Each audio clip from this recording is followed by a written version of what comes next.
Guys, welcome to simple life. আর শুভ বিজয়া দশমী, সবাইকে বিজয়া প্রীতি ও শুভেচ্ছা জানিয়ে আজকের ভিডিওটি শুরু করছি। তো বন্ধুরা, আজকে আমি একটা নিউ লুকে এসেছি। আমার ছেলে বললো মা 8 পৌড়ে করে শাড়ি পরো, তো সেই জন্যই 8 পৌড়ে করে শাড়িটা পরলাম। তো এখন আমি নিচে যাব, মাকে আমরা সবাই বরণ করব। তো চলুন, বোন চলে এসেছে একদম গুছিয়ে, মাকে বরণ করবে। মাসি এখানে দধিকর্মার সমস্ত উপকরণ একসঙ্গে মেখে নিচ্ছে। আপনারা মোটামুটি মানে গামলাটা দেখে বুঝতে পাচ্ছেন যে আমাদের বাড়ি কীরকম আয়োজন আর কত লোকজন হয়। আর এখানে আমার ছোট যা মৌ, ও ইলিশ মাছগুলো সব সুন্দর করে বেছে নিচ্ছে। কচু শাকের সঙ্গে এটা মাখা হবে পান্তা ভাত দিয়ে। অমৃত অমৃত, এটা সত্যি অমৃত, মানে মহাভোগ এটা। আমার বৌদি এসে পৌঁছালো। আমাদের চুটকেটা ঘুমিয়ে পড়েছে, গুড্ডু একেবারে ঘুমে কাদা। আমার সাজটা এখনও কমপ্লিট হয়নি। তো এরপর এই যে দেখুন, মাথায় আমি ফুল গুজে নিয়েছি। আমি নিজে দিইনি, আমার ছেলেই পরিয়ে দিয়েছে। বড় জায়ের মেয়ে এই যে নাকের নোলক আর ফুল নিয়ে এসেছে, তো ওদের পিড়াপিড়িতেই পড়তে হলো। ছেলে এই যে নোলক পরিয়ে দিচ্ছে, মানে একটা অদ্ভুত ব্যাপার লাগছে নিজের কাছে। আমাদের বাড়িতে যতবার পুজো হয়েছে এরকম সাজিনি 8 পৌড়েভাবে, এবং ওরা এরপরে বড় জায়ের কাছেও যাবে, বড় জাকেও জোর করে এরকম করে সাজিয়ে দিয়েছে। তো ভালোই লাগছে, ভীষণ একটা অন্যরকম লুক লাগছে। প্রদীপও এসে গেছে এর মধ্যে। তো এরপর আমাদের বরণ শুরু হবে। ওরা মাসি এখানে পান্তা ভাত আর কচুর শাক মাখছে, আর মৌদি দেখলেন ইলিশ মাছের এটা কাঁটাগুলো ছাড়াচ্ছে। এগুলো একসঙ্গে পরে মিক্স করা হবে। তো মাসির সমস্ত কিছু গুছিয়ে নিচ্ছে।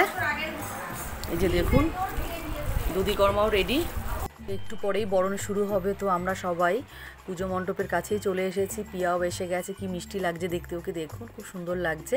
তো মাও চলে এসেছে, একটু ক্যামেরাতে নিয়ে নিলাম। আমাদের বরণ ডালাও রেডি, বরণকুলোটা সুন্দর করে গুছিয়ে নেওয়া হয়েছে। দিদিভাই একটু ফটো সেশন করছে, এরপরে আমরা সময় পাবো না ফটো তোলার।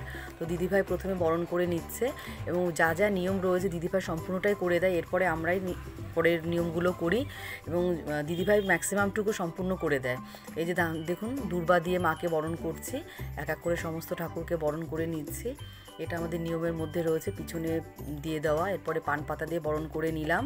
সত্যি সারা বছর ধরে এই দিনটার জন্য আমরা অপেক্ষা করে থাকি।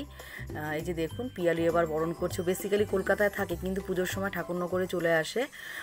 ও বলে যে কলকাতার থেকে আমার ঠাকুরনগরেই বেশি ভালো লাগে, এবং আমাদের বাড়িতে এত সুন্দর একটা ফ্রেন্ডলি পরিবেশ থাকে, ওর ভীষণই ভালো লাগে। এবার ও একে একে বরণটা সেরে নিচ্ছে মায়ের। এরপরে বৌদিও বরণ করে নিল। বৌদিও প্রতিবার যবের থেকে পুজো হয় এখানেই চলে আসে, বিয়ের পর থেকে পঞ্চমী দিয়েও বরণ সেরে নিল। তো এরপরে সিঁদুর খেলায় আমরা মেতে উঠলাম।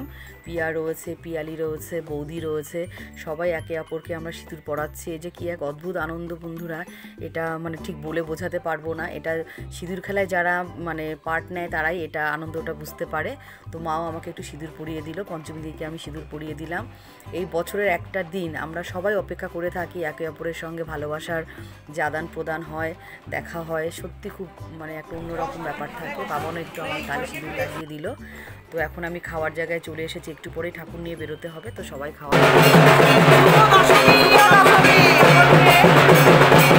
তো আমরা খেতে বসে পড়লাম। গরম ভাতও হয়েছিল, কিন্তু আমি দিদিভাই সবাই পান্তা ভাত খেলাম ডালের বড়া দিয়ে, দারুণ লাগলো খেতে।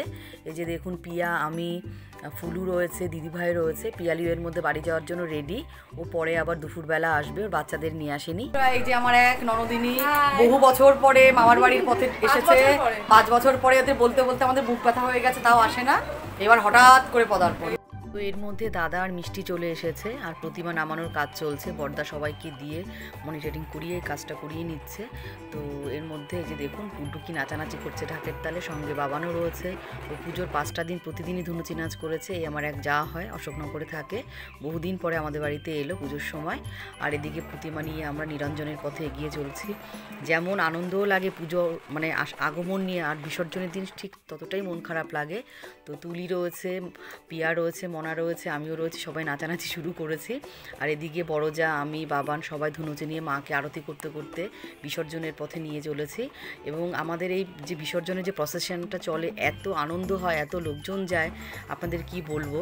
মানে একটা ক্লাবের পুজোতেও মানে প্রসেশনে এত লোক যায় না। এদিকে কাকলিদি রয়েছে, দেখুন নাচ করছে, জুই রয়েছে, পেছনে মৌ রয়েছে, পিয়া রয়েছে, সবাই আমরা ভীষণ আনন্দ করেছি। তো এরই ফাঁকে এক জায়গায় মানে পুরো ঠাকুরের যে ভ্যানটা ছিল ওটা দাঁড় করিয়ে আমি আর বড় যাই, যে দেখুন সঙ্গে মনা রয়েছে, পাড়ার অনেক লোক রয়েছে, সবাই নাচ করলাম। তো বাড়ির সামনে দিয়ে যাওয়ার সময় আমরা একটু আবার ঢুকলাম আমাদের বাড়িতে। তো সেখানে খাওয়া দাওয়া শুরু হয়ে গেছে। তো পিয়ালি বসে পড়েছে, দাদাও খাচ্ছে, আবার যারা নিমন্ত্রিত রয়েছে তারাও খাওয়া দাওয়া করছে। তো সেই ফাঁকে আমি একটু খাওয়ার জায়গায় চলে এলাম। তো কী কী রান্না হয়েছে, আলুর চিপস, মাছের মাথা দিয়ে ডাল, কাতলা কালিয়া, চিকেন, আর রয়েছে এটা মিষ্টি হাবড়া থেকে বেসিক্যালি বড়দা স্পেশালি অর্ডার দিয়েছিল। এটা রসগোল্লা নয়, ছানার গোল্লা, আমের চাটনি, আর সঙ্গে আছে পাঁপড়। এগুলি আমাদের বিজয়া দশমীর খাওয়ার মেনু ছিল। তো আবার আমরা চলে গেলাম ঠাকুর বিসর্জনের পথে। আমার কর্তামশাই চলে এলো, সারা পুজোতে দেখা নেই, বিজয়া দশমীতে পার্টিসিপেট করে, ও বাজারের পুজো নিয়ে খুব ব্যস্ত থাকে, এই জন্য আসতে পারে না। তো আমরা অলরেডি যেখানে প্রতিমা বিসর্জন দেওয়া হবে সেই জায়গাতে চলে এসেছি। তো এই যে পুকুরটা দেখুন, বিশাল বড় একটা পুকুর। তো এখানেই আমরা প্রতিমা বিসর্জন দিই।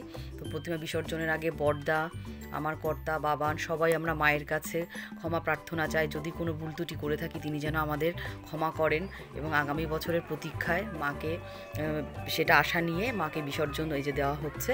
খুব বিষাদের সুর একদম বেজে উঠছে, যেন খুব মনটাও খারাপ লাগছে, কিন্তু এটাই তো নিয়ম, মা আসবে এটা ভেবেই আবার মনটাকে শক্ত করে নিতে হয়। তো বন্ধুরা বাড়ি চলে এসেছি, মাও যাওয়ার জন্য রেডি। তো সবাইকে বিজয়া দশমীর শুভেচ্ছা জানাচ্ছি, যদিও বা আমার ভিডিওটা ছাড়তে অনেক দেরি হয়ে গেল, তবুও সবাইকে বিজয়া দশমীর প্রণাম জানাচ্ছি।